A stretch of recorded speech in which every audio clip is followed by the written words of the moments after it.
4 techniques for handling negative emotion. We don't always do the right thing.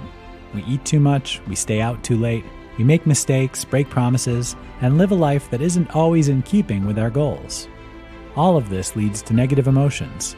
Guilt, shame, even anger come creeping in to derail your attempts to get back on track.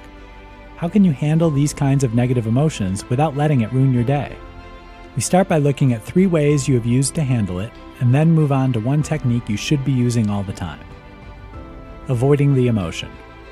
Don't we love pretending we can make the emotions go away? We bury them, suppress them, explain them away, sometimes even turning to things like drugs or alcohol just to make them stop. The problem? Anytime you're avoiding something because of negative emotions, you're letting the emotion control you. The better solution: give yourself room to understand it and deal with the underlying cause. Pretending the emotion is not there. This coping mechanism is a little different. You fall into it by denying you ever felt the negative emotion in the first place. Here, the problem is the more you deny an emotion, the more it grows until it can't be ignored any longer. Your solution this time is simple. Acknowledge the emotion, accept it for what it is, and let it fade on its own.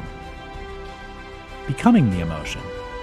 Sometimes the negative emotion is so powerful, it becomes part of who you are. At some point, you might even start taking a certain amount of pride in it. You start saying, well, I'm just a mad person, or bragging about how worse you are than anyone else. Now you've become the emotion. The solution: let the feelings process. Journal, talk to a friend, whatever you need to do to let the emotion move on. Pro tip: start encouraging positive emotions, allowing them to come in and replace the negative. Learn. Learning the lessons of your emotions is perhaps the strongest technique of all. When you realize negative emotions are useful in your life and there to teach you about yourself, doors start opening. You begin to see different possibilities. Feelings as educational tools have no power to control you at all, but conversely have the power to change you in very positive ways. Like when you're feeling angry about injustice, and you use this anger to create positive change in the world.